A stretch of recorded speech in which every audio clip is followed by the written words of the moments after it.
What's uppers, good people? I need to, let me just see, can I, hold on.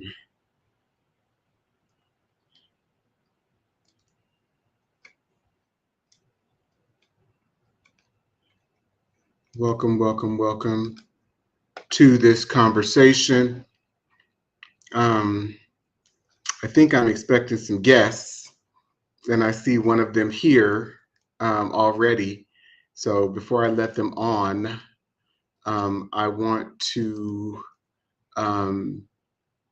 just kick this off actually by reading the article that I had posted on my page, because I wanted to get into this discussion with context.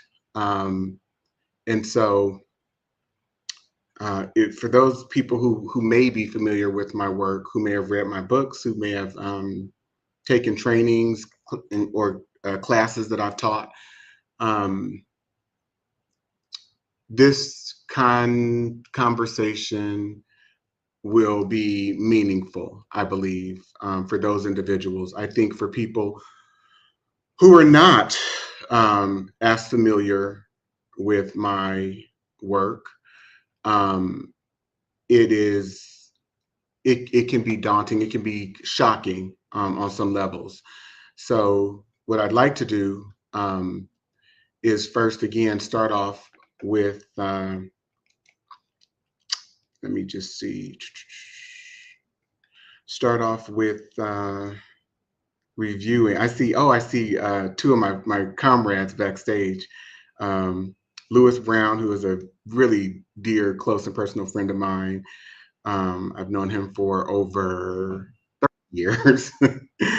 And then Frank Hill, and then Terry Cooper. So what I'm going to do initially is share my screen so that I can read in my own articulation and voice the blog post and article that I wrote earlier that I put up, and it was about the P. Diddy docuseries that is on Netflix. I watched that docuseries thinking that, I'm just going to find out what happened, about with the trial. And I was going to gain information and bits and pieces on about his situation and about the experiences of the victims that suffered at his hands, or that suffered by his actions, as a result of his actions. And I got so much more than I bargained for, because I could not turn it off, for one. And then, everything that I might ingest or, consume, it hits me differently. I'm always psychoanalyzing through a sociocultural, a psychocultural and psychopolitical, historical lens. And so that's what compelled me to wake up today, my first day of vacation actually, and write this post. So I'm going to read it.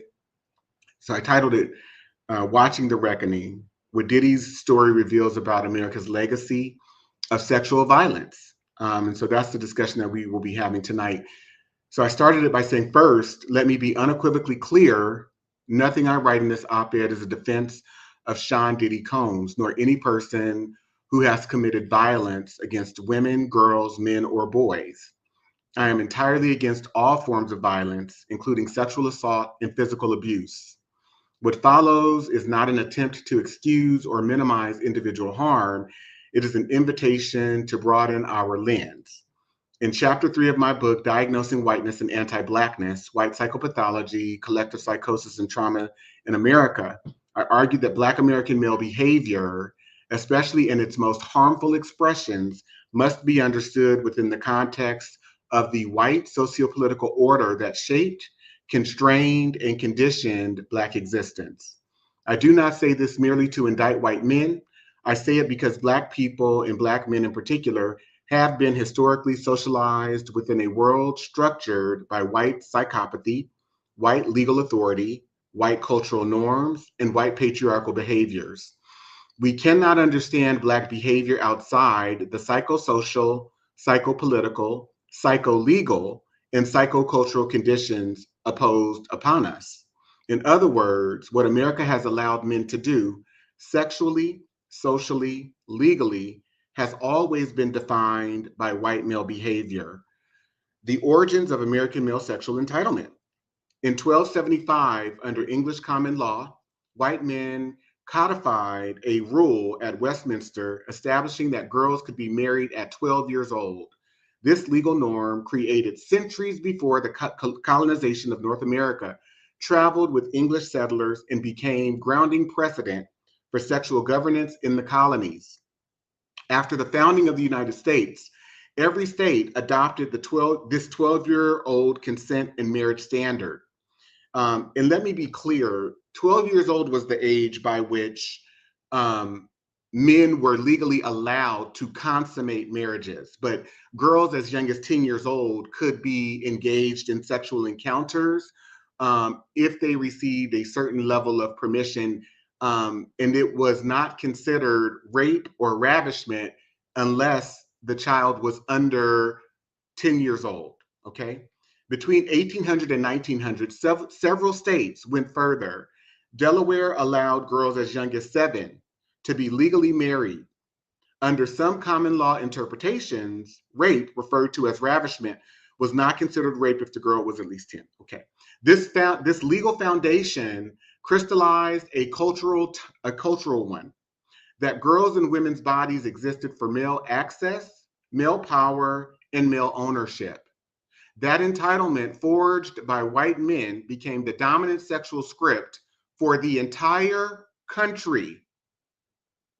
How slavery reproduced white sexual violence through Black male bodies. Enslaved African boys and men were forced, under clear threat of death, torture, or punishment, to rape Black girls and women as part of the slave breeding economy.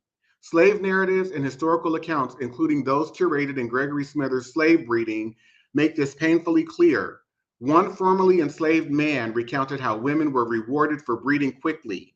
Another described his father being forced to choose the most moistest, prolific, meaning the youngest, most fertile girls to rape. In the WPA slave narratives, multiple accounts describe enslaved men being forced to rape enslaved women while white owners watched. In one Louisiana narrative, an enslaved woman explained, master would make the men go in to the gals he wanted them to breed with. Sometimes he'd stand right there. Sometimes he'd take his turn too. So what are we talking about, right? What is she talking about within the context of that experience, in that example? The evolution, not just of rape culture, of legalized rape culture, but also of legalized gang rape culture. This pattern appears across testimonies in Mississippi, Georgia, South Carolina, and Virginia. These are not isolated incidents. They reflect the foundational architecture of American masculinity, modern echoes of this history. So we must ask, how have these laws, histories, and psychosocial conditions shaped male proclivities, attitudes, and behaviors in our society today? Consider Donald Trump's infamous 2005 Hollywood statement, when you're a star, they let you do it. You can grab them by the pussy. During his 2022 deposition in the E. Jean Carroll case, Trump doubled down, telling attorney Roberta Kaplan that men have been doing this for a million years. He was not speaking personally. He was articulating a cultural truth he believes to be universal and justified. And where did he learn that? From the legal, cultural, and historical permissions white men created and normalized. The hyper-sexualization of boys in America. Across my life and research, I have explored how hyper-sexualization operates in male culture. Boys are often sexualized early and encouraged to see sex as a marker of worth, dominance, and maturity. I, like millions of boys, experienced this directly.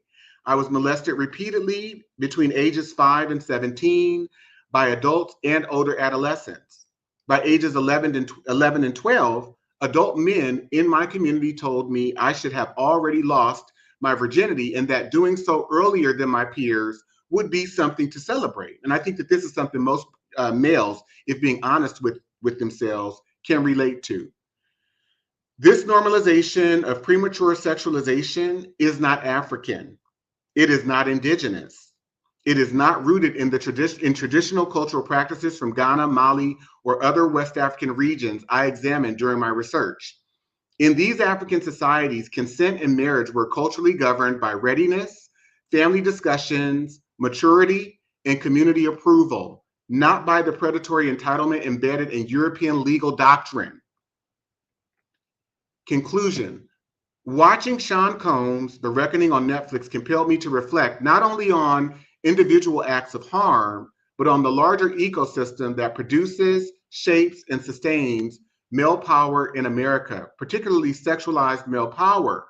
So we don't see Sean Combs or Jeffrey Epstein or Harvey Weinstein or Donald Trump as anomalies or as these are unique, circumstances or situations or individuals. No, there is a permission structure, both past and present, that has allowed and still allows these experiences and these very perverse and distorted and violent behaviors to continue to proceed.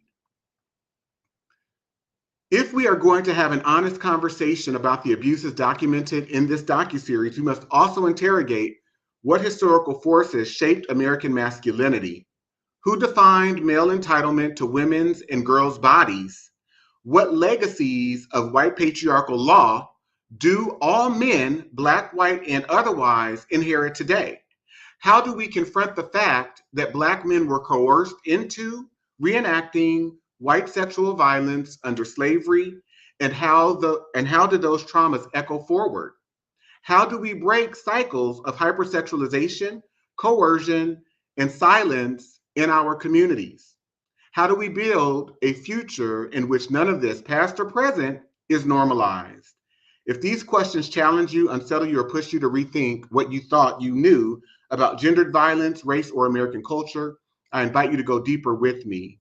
This op-ed draws from the research in my book, Diagnosing Whiteness and Anti-Blackness, White Psychopathology, Collective Psychosis, and Trauma in America, and in my forthcoming work, The Psychopathy of Whiteness. Please also feel free to access and take the Diagnosing Whiteness and Anti-Blackness 10-part online course series located under the Courses tab on my website. We must commit ourselves to understanding these issues, not only through outrage, but through context, and to healing the wounds these systems continue to reproduce. So, with that being said and stated, I am going to bring on my guests who are here. So I see Lewis. I'm going to add Lewis to the stage. I'm going to add Frank Hill to the stage. I'm going to add my brother Terry Cooper to the stage, and my sister Courtney Dale. All right. Welcome, welcome, welcome, y'all. In full disclosure, I just want to say Frank, Terry, and Courtney are currently involved in an 8-month fellowship with me that can also be found on my website if people are interested in finding out more information. And so would love to hear your thoughts, not just about the article. I'd love to start out first with your reactions to the post. And if you've seen or watched parts of the docuseries, please share, your thoughts about it as well. And Courtney, I'd love to hear your perspective as a woman, and particularly as a Black woman. So why don't we start with you, and then we can go to Terry. Frank, I'd love for you to speak and maybe share some of the things that you share with me personally and from your experience as a white male. And then Lou, I'm going to bring you in. I love you. So Courtney. Good evening, everyone. I did watch the docuseries. I finished it, and it was jarring and also not surprising. I think what really, as a Black woman, I think the underpinning is just knowing that your body is viewed as property, and understanding the historical understanding of Black people, but Black women, and that understanding is still rings true for a lot of people today and in a lot of settings. One of the things that I think mentioned in the actual article that stood out to me was around how hypersexuality is almost forced upon young men, um, and that a lot of young men don't know that their consensual initial contact was not consensual, and often including an adult male or female, which is really just rape. And so while they're being hypersexualized, believing that they're consensual, they're not. And it's just a pattern that continues to perpetuate generation after generation. And as a mother of both a boy and a girl that are teenagers, this is very scary, and having to have the conversation with what really the culture is pushing them about them, the narrative pushed about them. Absolutely. And I so appreciate you sharing that even as because even as I reflect on where I was at 18, for example, and even the laws that we abide by today in terms of legal ages around becoming an adult, I was not ready for sex even at 18, in terms of what it meant in me being in relationship with other people. I was not. It wasn't explained to me, and I didn't experience it from a healthy vantage point. And I also just put in the chat a link from Unchained, where they are examining child marriage in the United States. And this study findings were as of 2021. And it starts off saying the United States has a child marriage problem, but as a simple solution is available. Nearly 300,000 minors under age 18 were legally married in the US between 2000 and 2018, this study found. A few were as young as 10. A few were as young as 10, though nearly all were age 16 or 17. Most girls wed to adult men, an average of 4 years older. So, like, we must understand what we are dealing with and the things that have been normalized within a particular context.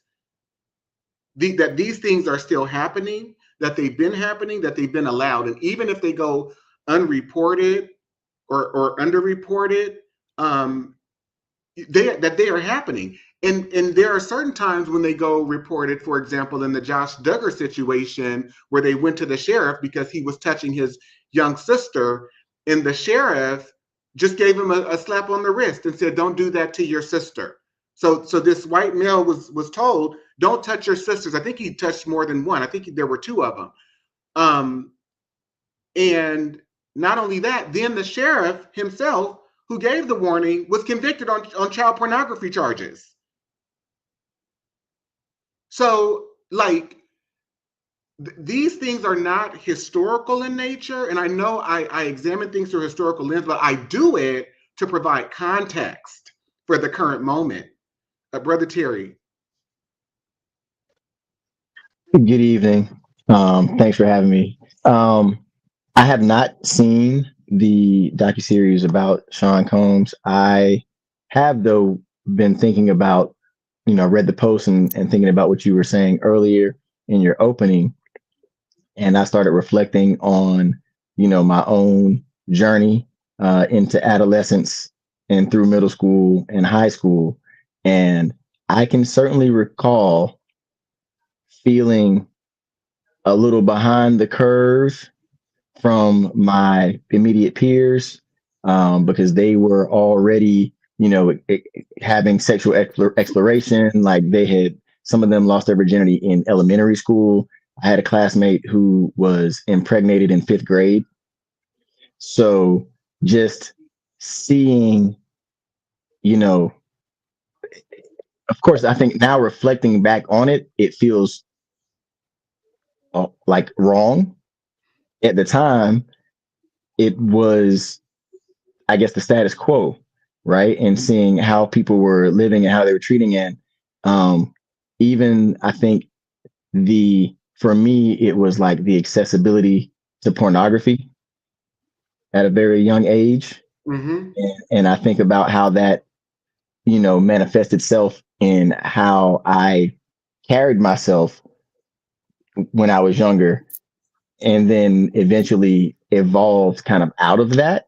But yeah, it's almost I wouldn't even say alarming. It's unfathomable, the facts that you've presented in terms of the ages that were allowed to consummate marriages or be married or be sold off, and the use of their bodies for these diabolical uses that were going on. So it's the reflection piece is the part that gives me the most pause when I compare the historical value that you provide with my own life.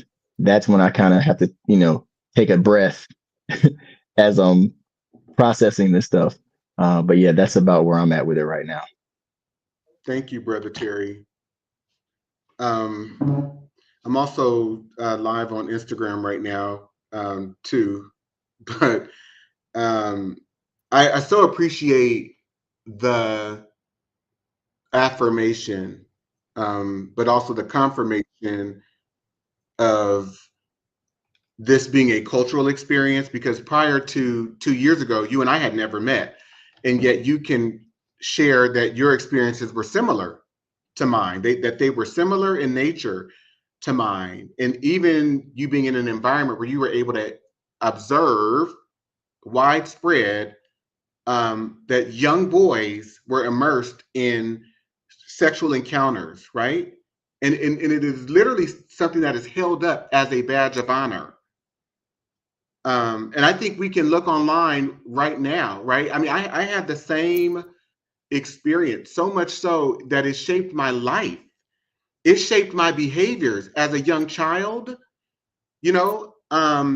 masturbating every day, having relentless sexual encounters with young ladies and men when I got older, almost as a source of comfort.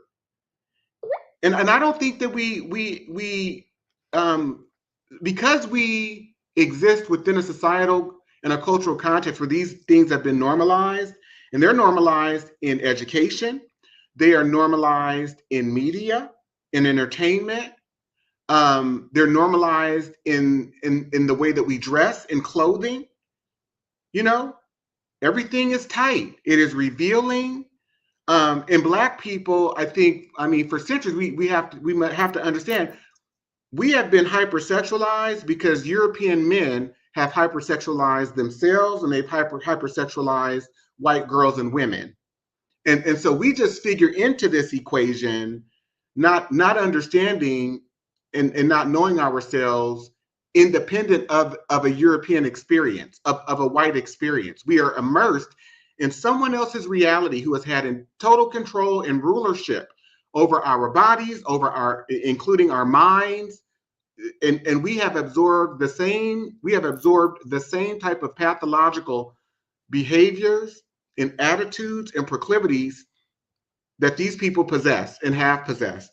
And so my work is a work to examine myself and reimagine a socialization in a me that is independent of the influence of whiteness in Eurocentrism. Frank. And I also want to put in here, while Frank is coming on, another article or source from Equality Now that shows that only 13 out of 50 states currently ban child marriage. Only 13 out of 50 states outlaw child marriage. So and I had someone respond to my article earlier and says, well, you're always talking about history. This doesn't happen anymore. And it was such a flip response or reaction I had to say to this person, are you sharing this with me? Are you having this reaction toward me because because of your feelings, or are you saying this because you believe that you are informed on the topic? Because if you believe that you are informed on the topic, you're wrong.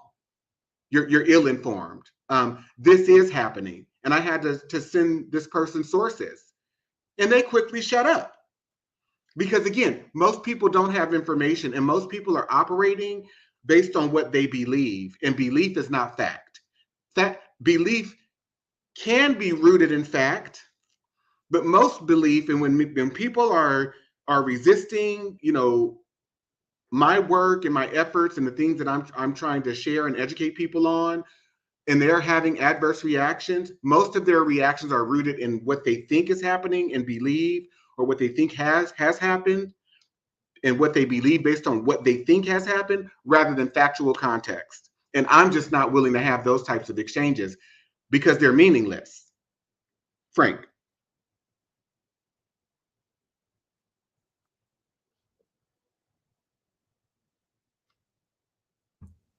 I was muted. Sorry. Thank you, Dante.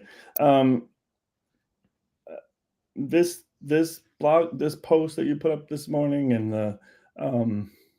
the discussion that we had in the fellowship this week have both reactivated things that I've been processing for decades. I don't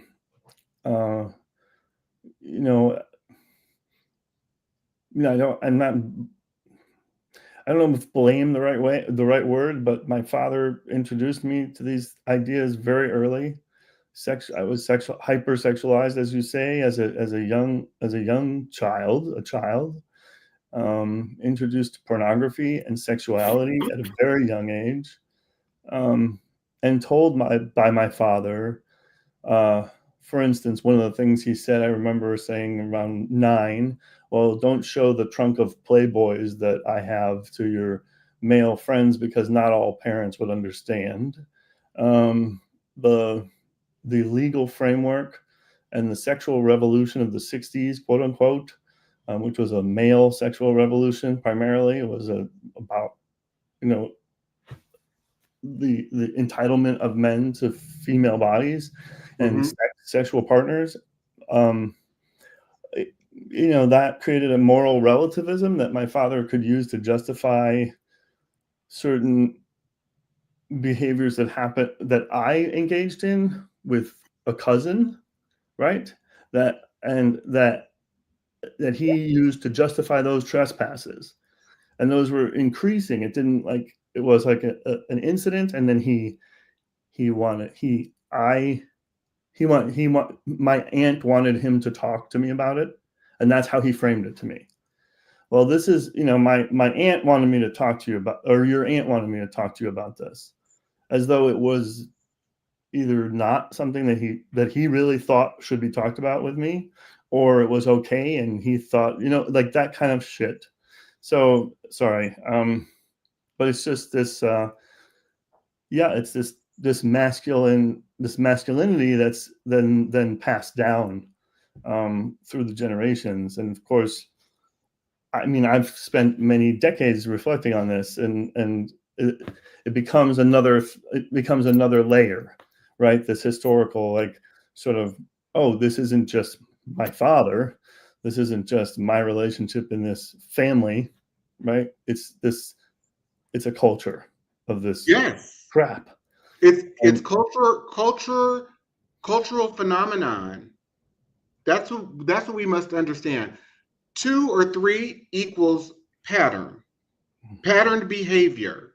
And I've been saying that our relationship to maleness and how we define maleness, both through our articulation of words and also through our observations of male behavior, we need to understand the levels of the layers of pathology, of sickness that are contained within the culture of maleness that is patterned after white maleness, white male behavior in this country that has made this okay. And I appreciate the fact, or the layer that you just brought in, that we have an entire economic industry that is set up to facilitate and reinforce the hypersexualization of the culture. It's called porn. And whether it's produced through magazines in an educational fashion, so to speak, right? Videos, movies, which are also educational. These things have been normalized. And we almost to a degree take for granted the reality of just the hypersexualized nature. Like we've normalized a hypersexualized nature in set of proclivities and violences against others that we commit these violences against and these offenses against, but also to ourselves. Because before we know it, you know, you're 30, 35, 40, and you're going, oh my God, what has my life been about? And now you have, you know, if you're someone like myself, so many examinations and thoughts around this, right? And how this culture functions, both in the heteronormative community as well as the homosexual community.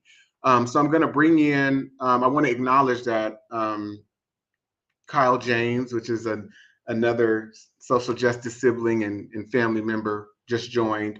I'm going to, before I bring her in, I'm going to bring in Lewis. Hey, Lewis. Hey, how are you? I'm okay. How are you, boo? Good. Thanks for having me. It's good Great to hear you. conversation. So, I watched part of the docuseries. My thing, I relate to it very well because my sexual thing started at 11 years old, based out of the community I was in. So I grew up in the church. Fast forward, but I was around pimps, hoes, drug dealers. That was another part of my family. Black Panthers was another part of my family. You know, educators were another part of my family. So I was around it all. So what P. Diddy experienced as a child, I experienced as a child. Yes. So it was all a male-dominated thing. You went and you dropped off the drugs, you picked up the money for relatives, that type of thing. So you were always in, you know, your mind had to always be spinning and watching, you know, the guys, you know, and so you had to watch the guys because that was the future. That's what you did. That's what, you know, in the community. Relationship wise, you know, you dominated the black female. She held the family down, but you told her what to do. You gave her the money. You were the man. You were, you know, all these things, you know. And then when the man died, then the woman had to pick up with another man and do the same thing. And so the child, you know, was watching that. So, you know, the whole thing. My saving grace was the church, but not so, you know, so much as my family. So I understand the dynamic of what he dealt with. He didn't think anything was wrong. You know, that's the thing, Right. is that it was normal. It was a normal life. It was a normal behavior for him to pick it up. And that's the way it was for me until I got to an age where I was like, oh shit, this is crazy, you know, and I need to change the way that I'm thinking because now I'm 20 years old and I have a child. Right. So how do I change that mindset, that behavior? And so that comes with you know, tapping in to other things within the family. You know, not everyone has that. So he didn't have anything. But then when he got to the level of being a millionaire, Clive Davis, that was their world, the Epsteins and all these other people, it just, you know, it was just everything that he ever wanted. That's right. And to your point, when you have money and influence and power, right, and the resources to be able to hire good legal representation, but also Yes. you're able to have police and judges on your payroll, so to speak, right? Mm-hmm. Who you might give a kickback to after your case is over. All of those things play a part in all of this. And because he was making money, not just for himself, there are so many people. Clive Davis got rich off of him. There are so many people, right? Jimmy Iovine got rich off Dr. Dre, off 50 Cent. Let's be very clear. And even the R. Kelly, people had been saying, things about R. Kelly for years. I saw that video with R. Kelly back in 2002. I had the tape, and I shared it with a few people because I couldn't believe it, right? And the thing that really gave it away for me is probably one of the second clips on that tape. You know how, on award shows, they might give you plaques when you sell platinum? In one of the scenes on the R. Kelly video, it had a placard for Kelly Price's first album that had just sold 1 million copies. And so I said, oh my God, this is really him, right? But everyone knew what he was doing. But as long as he was making money for the entertainment industry, for Jive Records, he was fine. Once he became an independent agent, just like Bill Cosby. Once Bill Cosby wanted to buy, I think it was NBC, or he was trying to enter a deal to purchase, he became a problem. And it's time to take him down. But there are so many people, to your point, Lewis, who are complicit. And what you just described about your experience growing up, that was my father's experience. That was all of my uncles' experiences in the ways that they treated women. I grew up in a home where for the first 5 years of my life, my father abused my mother. And I saw it. And my uncles abused women around us. Yes. Verbally and physically. So there is a tainted relationship that we have with the female body in this culture. There's a tainted relationship that we have in many cases, in some cases, with the child body. We want the youngest person. And we'll see men in their 40s and 50s going to get a child bride, divorcing a wife because she's aged out, divorcing a woman because she's aged out. Right? And some of these same behaviors and patterns also show up in our community as homosexuals. We don't value older men once we hit a certain age, or we age out.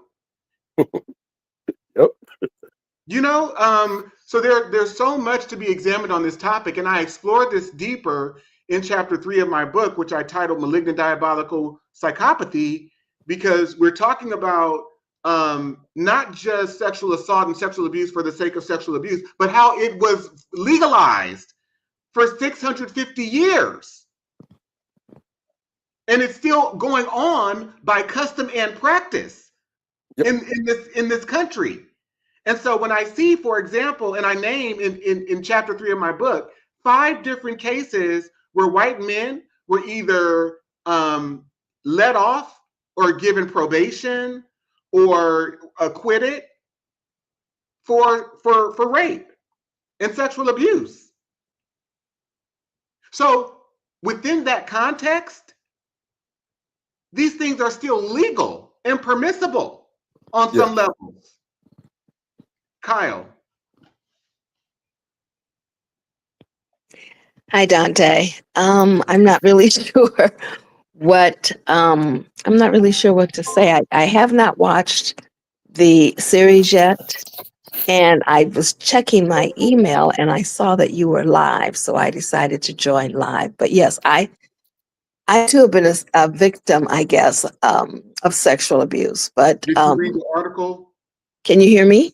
Yeah. Did you read the article that I had posted earlier? No, because by the time I saw the email, you were already live. So I just joined. Take a look at it. Just read it really quickly, and I'll bring you back in, okay? Okay, thank you. For sure.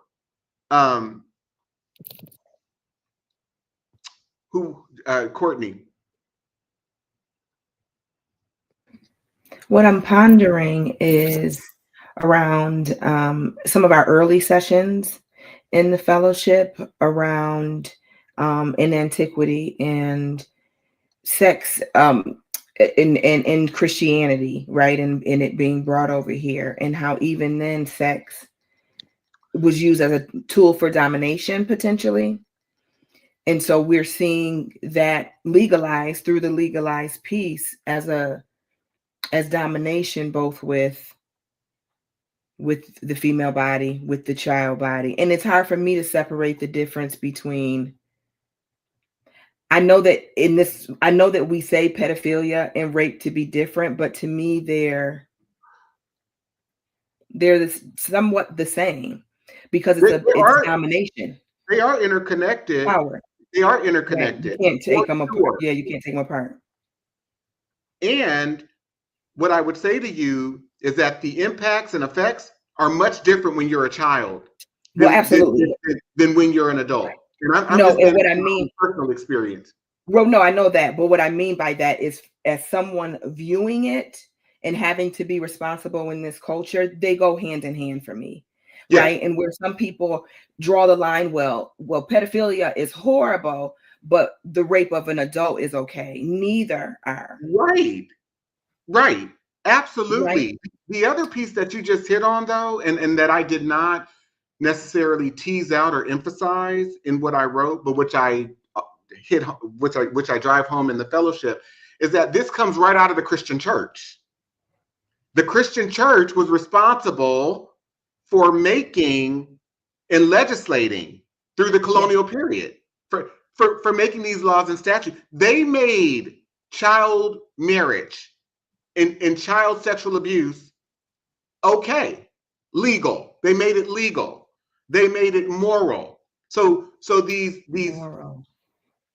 sexual distortions and perversions come right out of the Christian church. And are still consistent and upheld.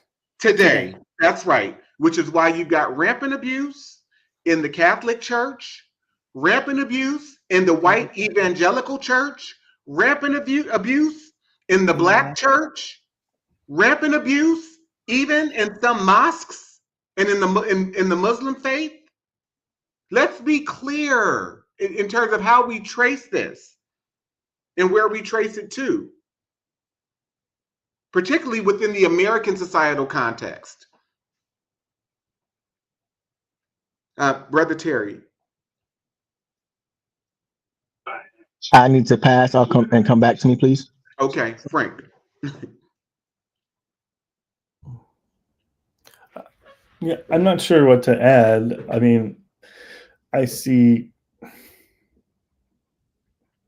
all the repressed sexual mores and things that come out of the church as well.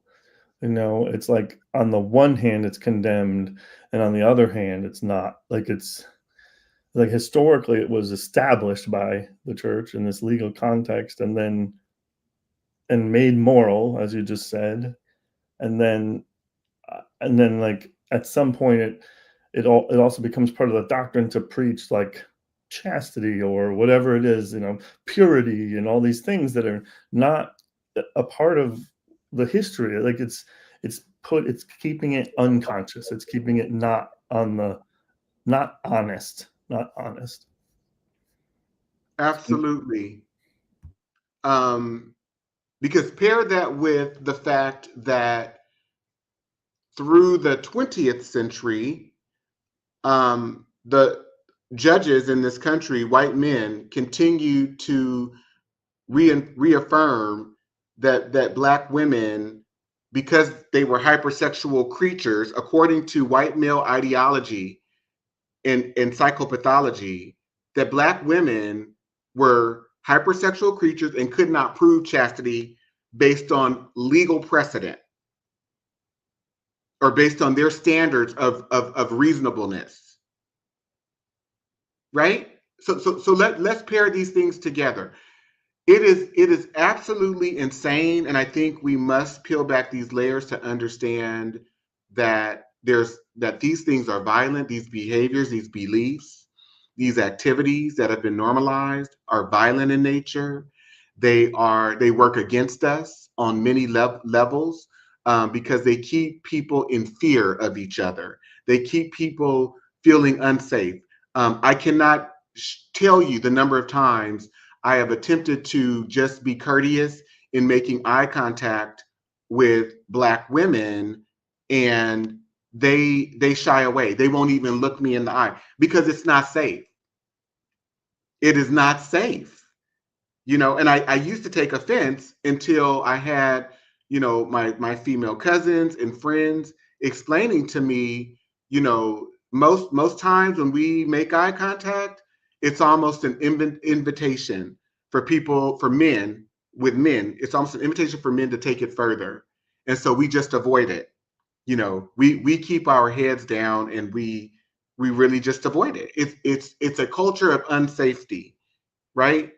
Um, but and then the other piece to this is that white people are not honest about their violences at all, and they are hidden out of mainstream society because you don't have a white media ecosystem that centers the truths about what's happening in the white family and in the white home in terms of the violence, both domestic abuse, whether we're talking about domestic abuse, sexual abuse, drug abuse, in the usages of cocaine, amphetamine, methamphetamine, and other drugs. It's just kept out of the mainstream, right? Meanwhile, though, if you look up statistics, you'll find that most men who are in jail, in prison for sexual assaults and abuses are predominantly white. Almost 60% of men in prison for sexual abuse are white men. 75% of the men convicted and imprisoned for child pornography are white men. But you don't hear this. You don't hear this in the news. You don't hear it anywhere. It's undercriminalized because of such. I guarantee that if Black and brown men were the predominant actors, where child sexual abuse and adult sexual abuse was involved, the terms of sentences would be expanded extraordinarily.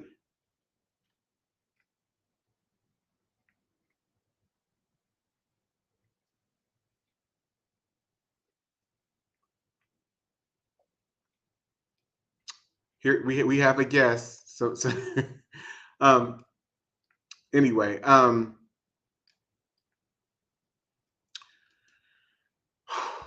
Brother Terry. Oh, I see someone else coming on.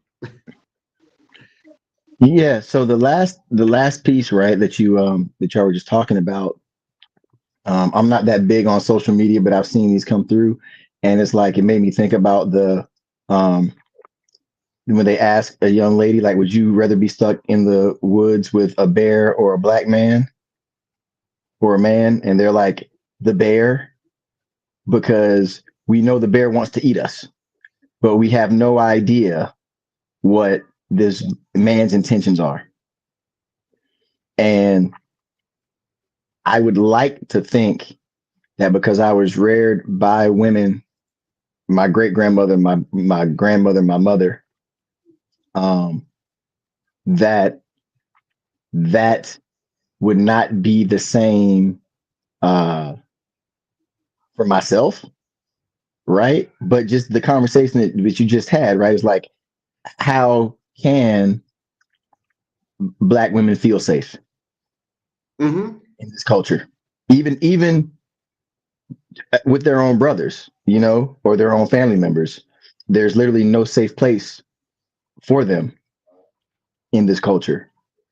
And then, I mean, there's really no safe place for any of us at that matter. But that was the thing that jumped out at me when you were talking about, when you said that, you know, women avoid making contact, right? Eye contact with you. And I think, like, but Dante doesn't, like, you're not foreboding, right? Like, your visage is light and you smile and you, right? Like, so I wouldn't understand.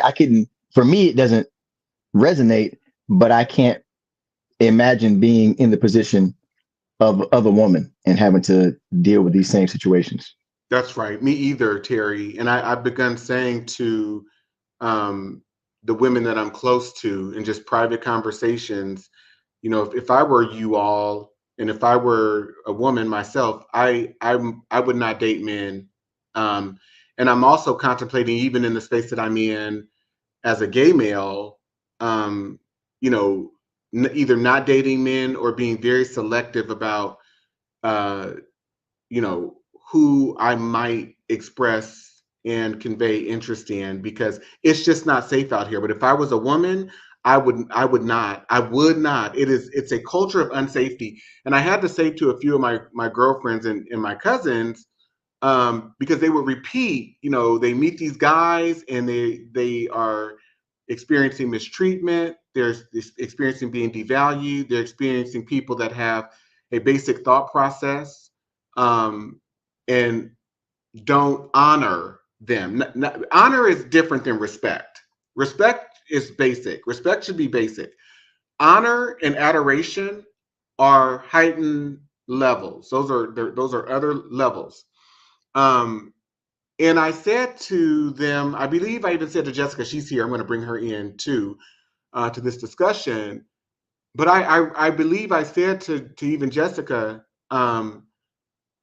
you know, think about the fact that you've just shared maybe 5 different experiences that you've had with men, and you're thinking that it's you. You don't see a pattern here. It's not you, sis. It's not you. There's a pattern. You know, you're on the 5th, 6th, 7th person. You've gone out on 1st, 2nd, 3rd dates, and the patterns are all the same. You're not the common denominator. Dante, can I share? Can I add one point to that? Yes. That even so, when that woman becomes an adult, she's already been conditioned as a child that she has to take it. I've had to go toe to toe with my daughter's orthodontist, and because he commented on her body, an older white male, while she was in the chair.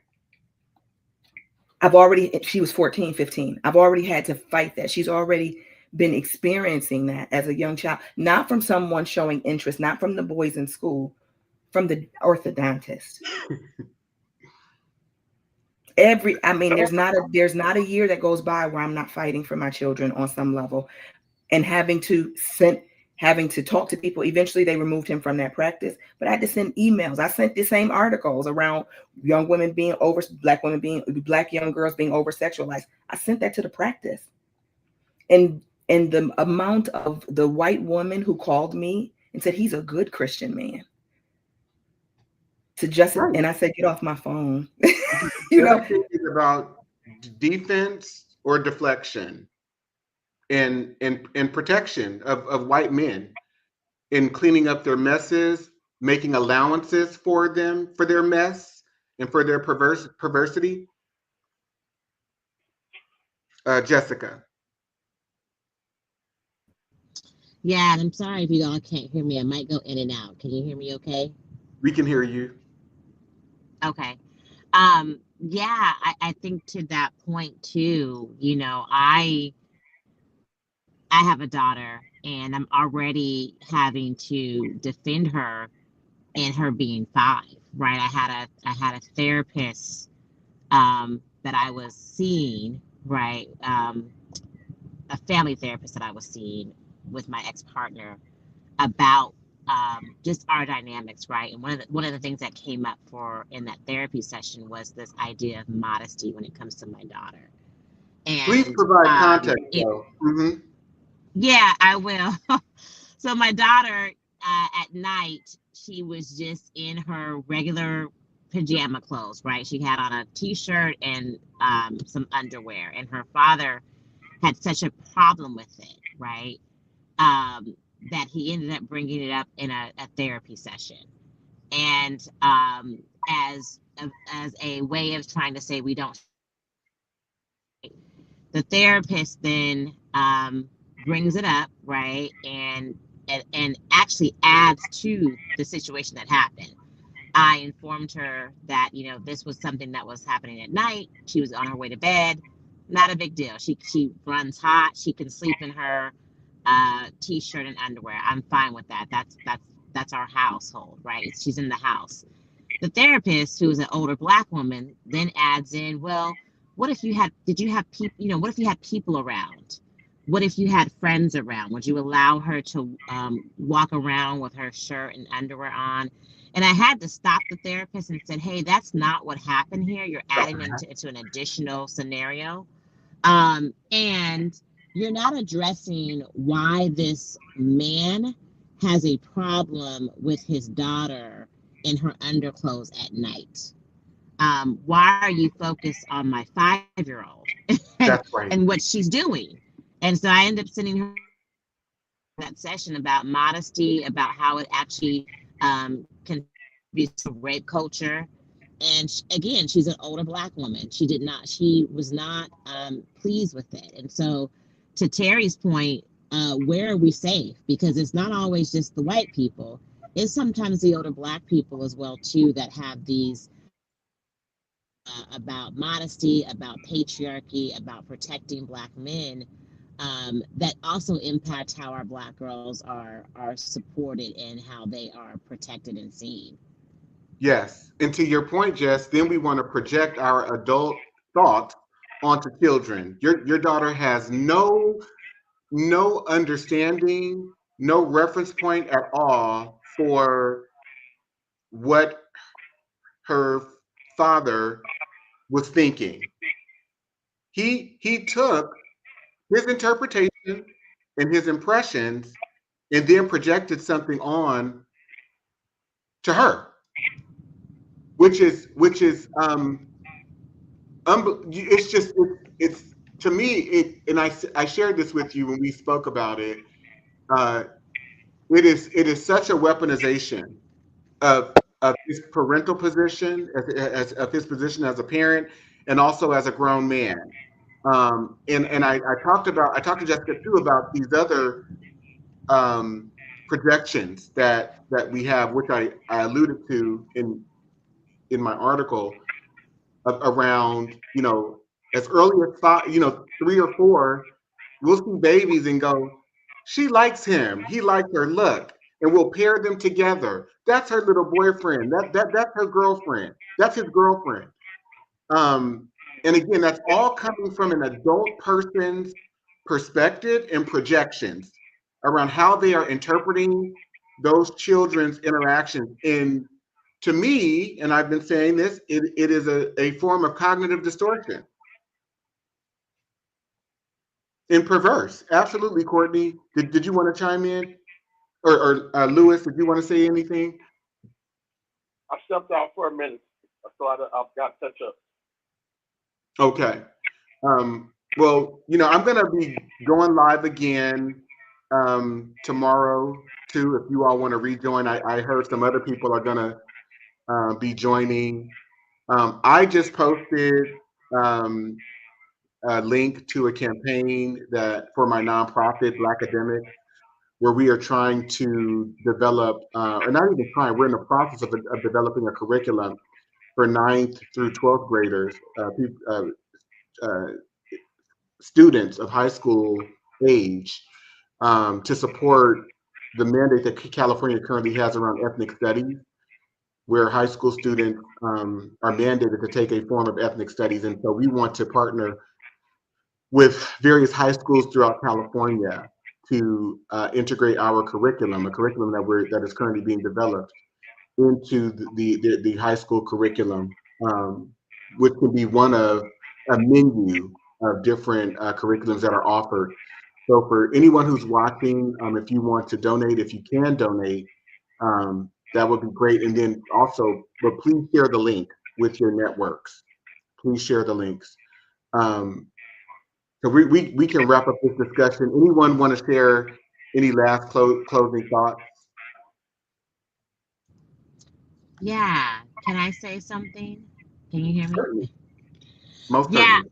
I mean, I think for me too, as we're processing this and watching this series of documentary, what I really grieve is the inner child that was extremely broken in this person. And you know, I appreciate what you say, Dante, is that we can't have these discussions without looking systemically about how Black men have been traumatized, sexualized, hypersexualized, preyed on, and socialized into this culture of white supremacy. Um, and it's not to excuse accountability for this person, but with watching the first episode, I grieve the inner child in that person, because oh my gosh, what they had to go through, what they Come on. experienced, the trauma that they experienced, and how it shaped them, right? And again, I'm not saying this to excuse it, but in my own situation, as I'm telling you all about how I'm already having to defend my daughter's modesty, I'm also going to have to defend my son and protect him against the hypersexualization and the predatory behavior that most men are socialized into. Absolutely. And I mean, as early as, 5, to 9, right? We hear these stories of men who have either been shown porn by an uncle or have been assaulted by a neighbor or a cousin or an uncle. Like, it's just, I don't know if we as a people have collectively understood the traumatic sexual impact of Black men with our enslavement and our trauma, right? And I think it needs to be brought forward. And I thank you, I Dante, agree. for doing that.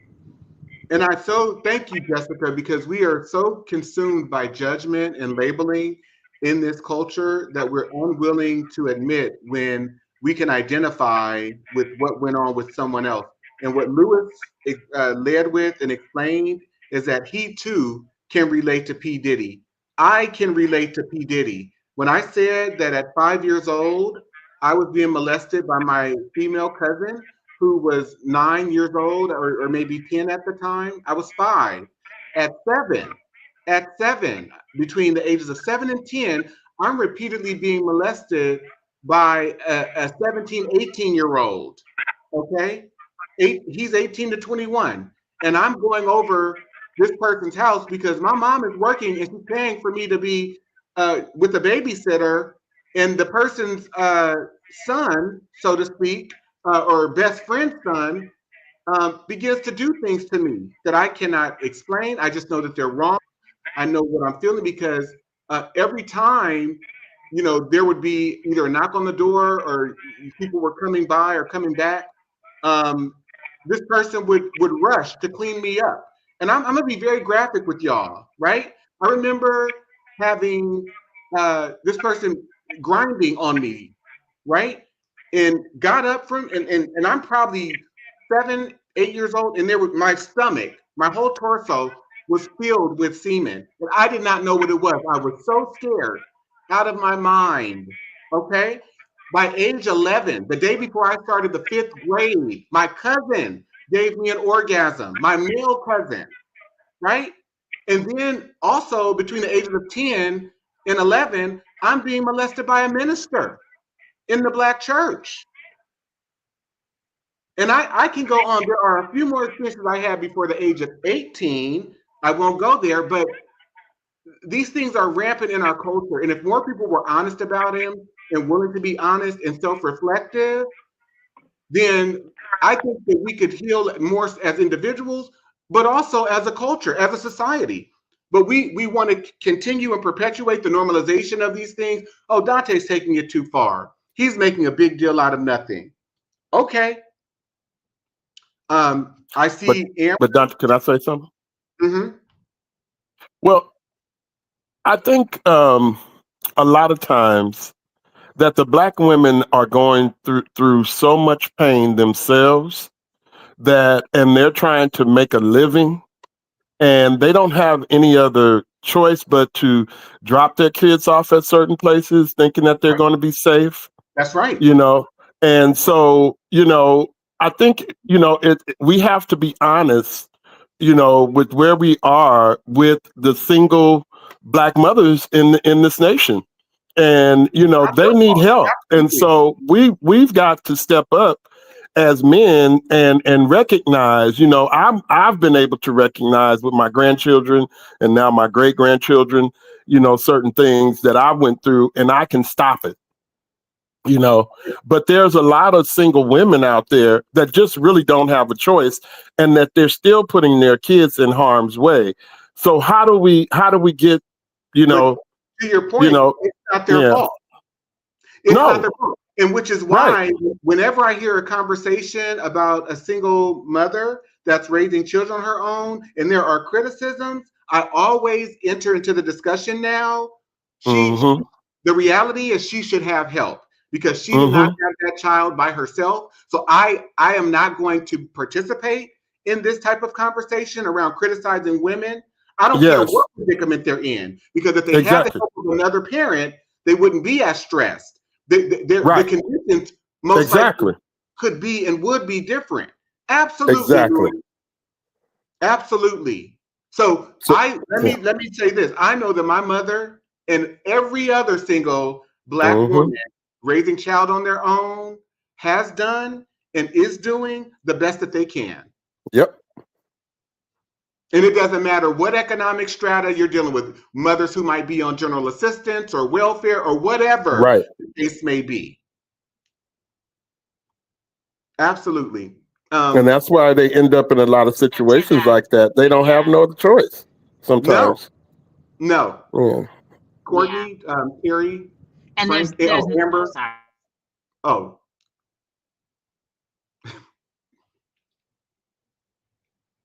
Jessica.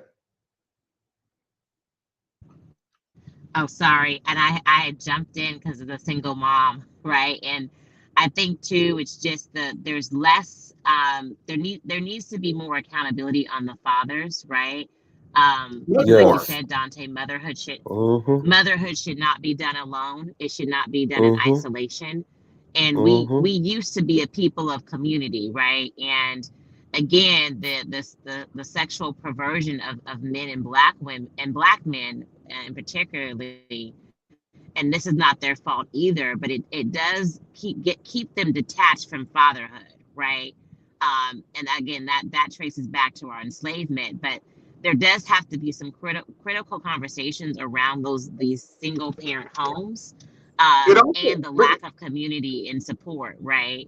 It also traces back to the 1960s when you had the federal government develop a men in the home rule, where they said to Black and Latino women who were able to then sign up for federal and government assistance that the men had to be kicked out of the home, that the men must leave the home. So it dates back to the early 1960s as well. And I also think we must explore and examine that through a racialized perspective too, because when that program, the aid for dependent children, was developed in 1935 as a part of the New Deal under the Social Security Act, under the Social Security Act, white women had to prove that they were married in order to get that money.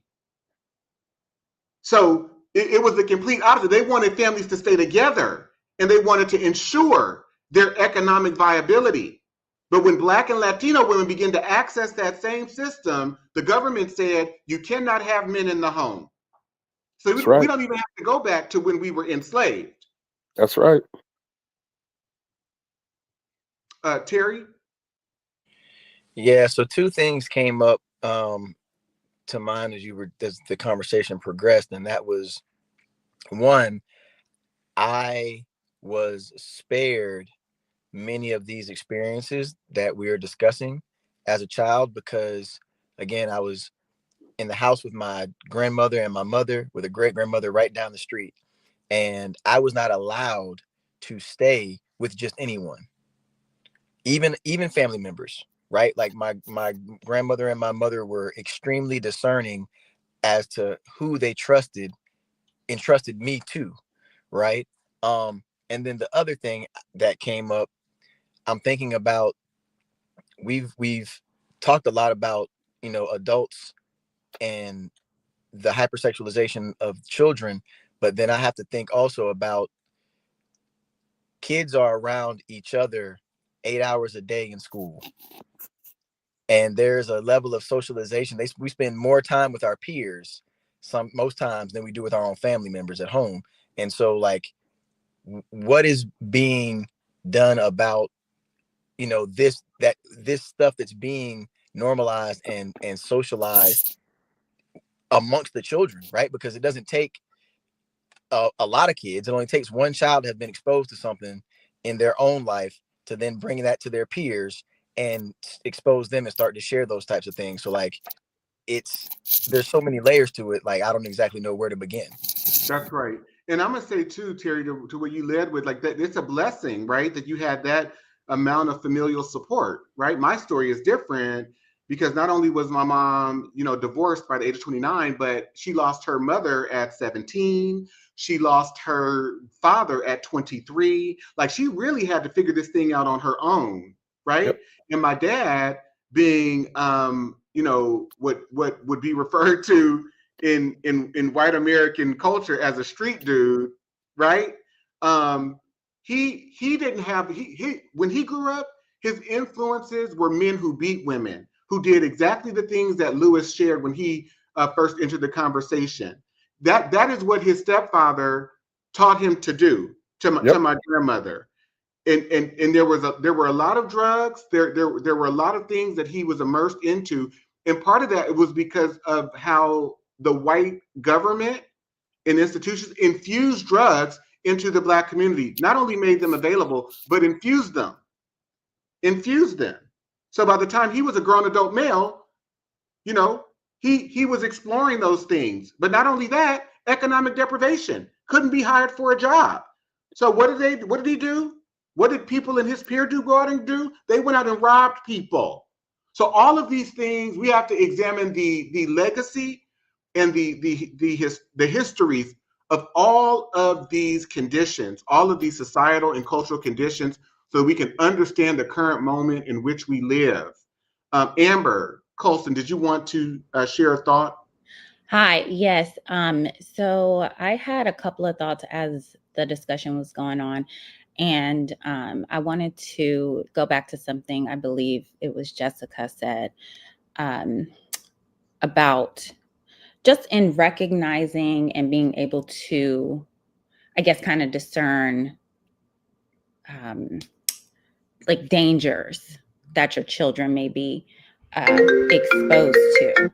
And I used to work at a children's court, and so for child abuse and neglect. And Jessica also mentioned how she felt so bad for the child when she was looking at the documentary, I believe is what it was. And as someone who's also been the victim of sexual abuse, I never thought that I could feel any sympathy for an abuser until when I was working at this job. There was a case that we had where the mother and her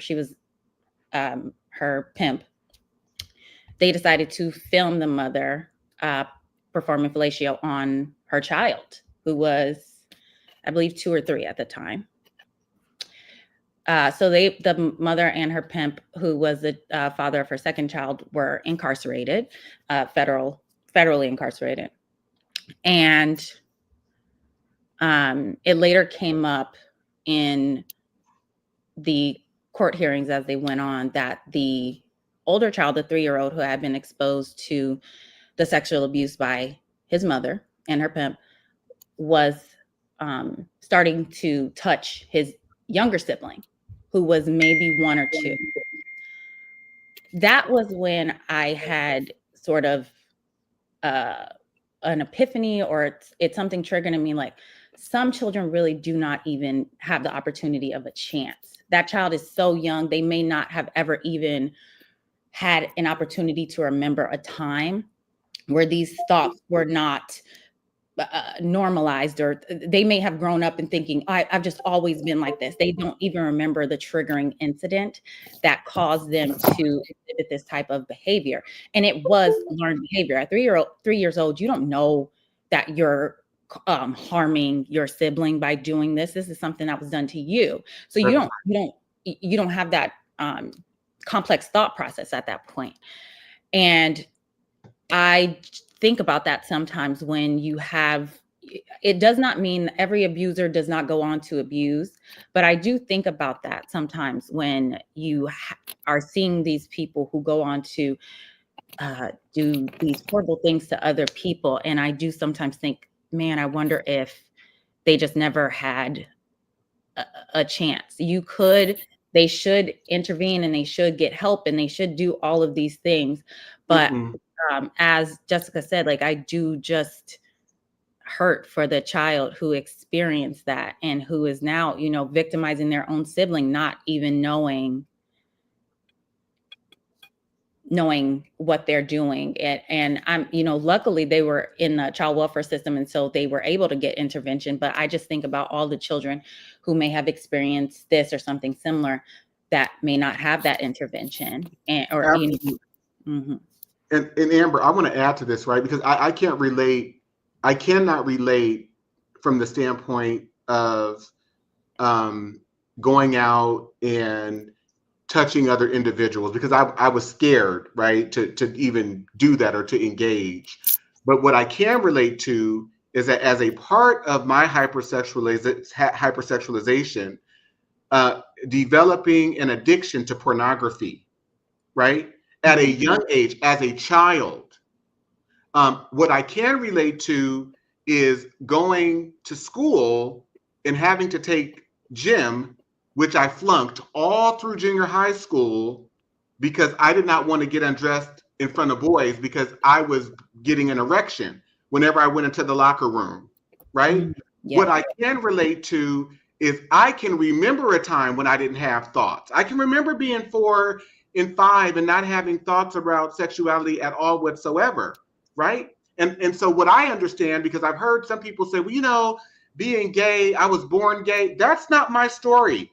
My sexuality was handed to me. I had someone molest me, males molest me between the ages of 7 and 13.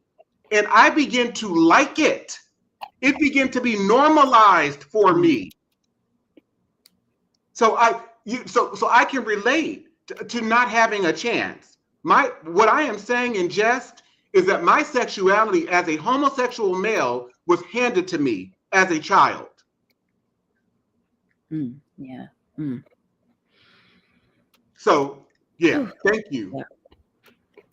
Yeah. Any closing thoughts? I'm going to put in the chat too a link if you are interested in taking the online course that's available on my website. Please click that link and you can take it. If you go to the site and you take the full course, there are questions after each segment, reflection questions. And the course is a complete series of 10 different segments that explore the themes that are in my book. I am so emotional right now. This conversation has done something to me. Yeah. Any last thoughts?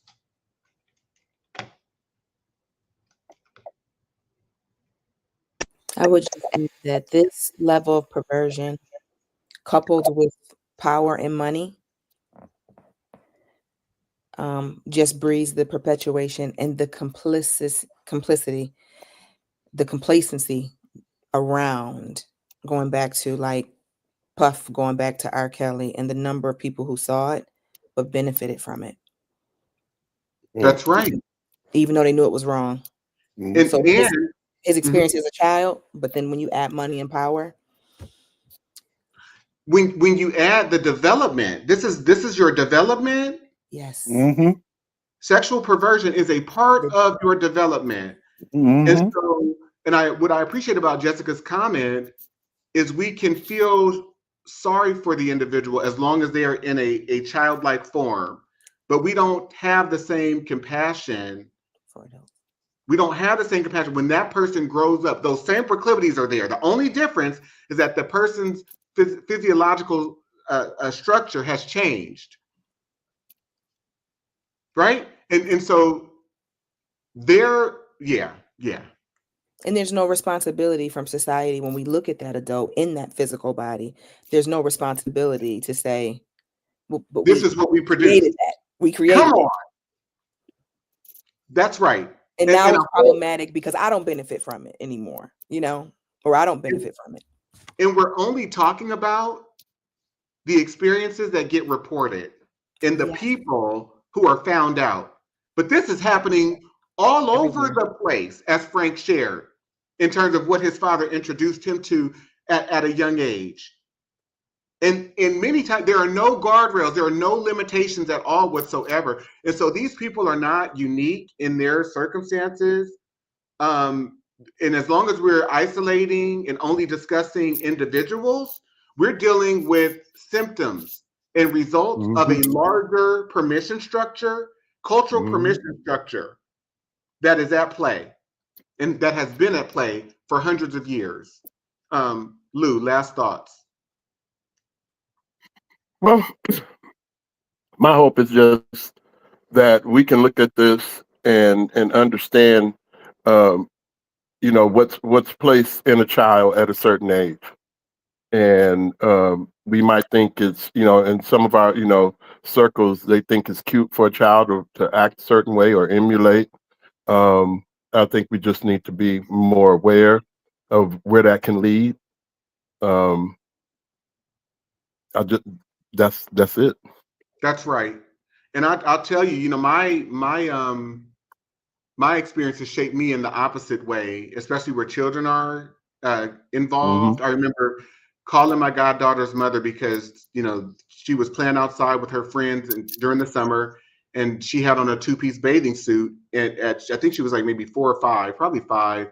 And my close friend, who I love, I'm her father's goddaughter. I'm her daughter's godfather. And she put the pictures on Facebook, and I called her and told her to take them down. I said, Absolutely. take them down.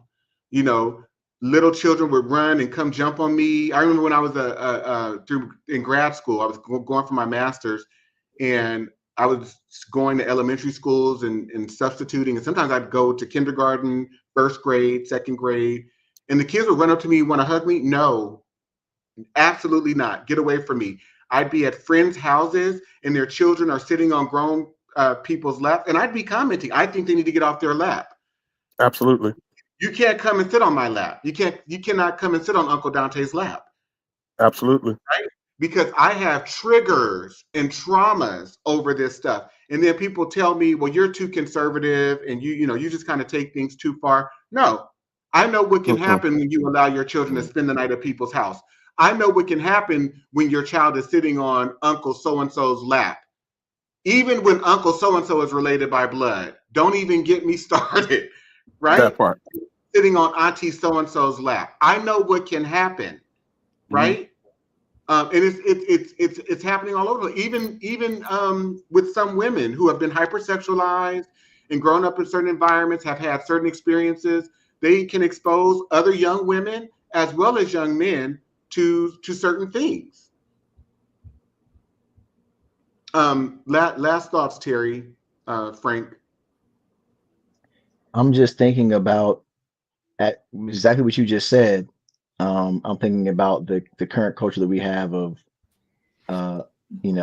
women, dancing on toddlers, like things that I've seen on the internet that just don't make any sense.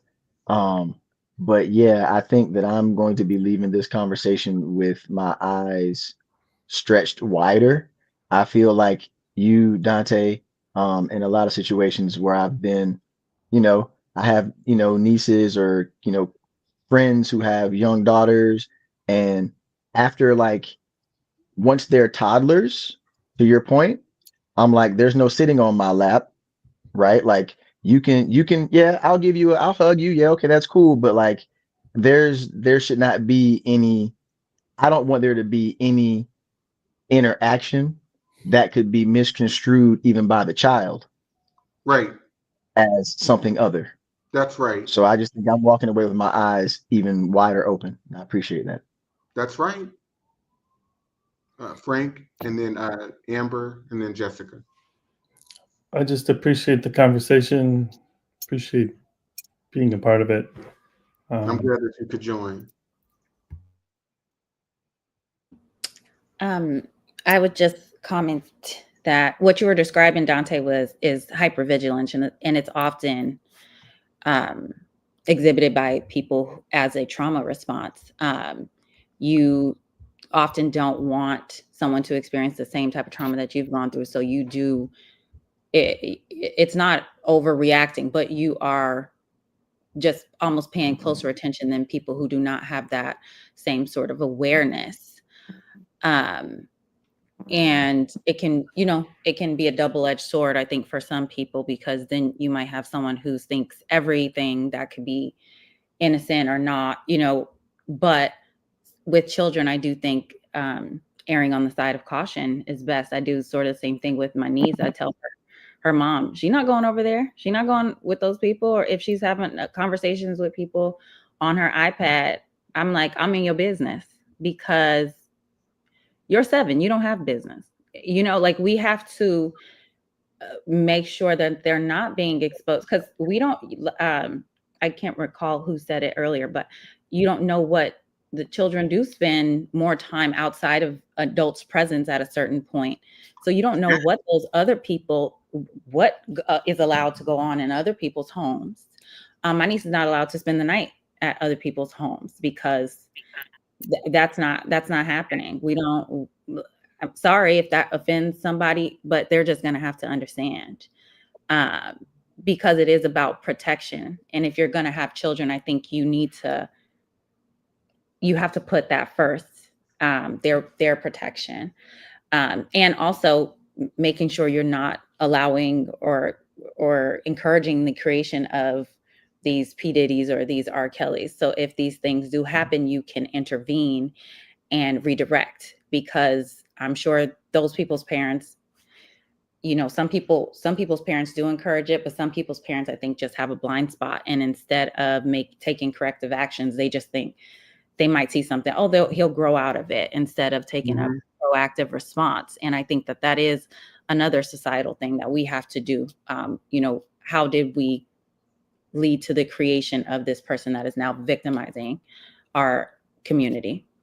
That's right. And especially, Amber, when it's not, we see it over and over and over again. It's not just this person, but it's this person plus this person plus this person plus this person. There's a whole list. And then there's a roster of people who are imprisoned behind this behavior, right? Which makes it equivalent to cultural phenomenon. This is cultural phenomenon. And I just want to so thank you and appreciate you for naming that it is hypervigilance, and it is not overreach. It is not me being too conservative or too, paranoid per se, as I have been described previously. So thank you so much for your contributions to this conversation and to the experience.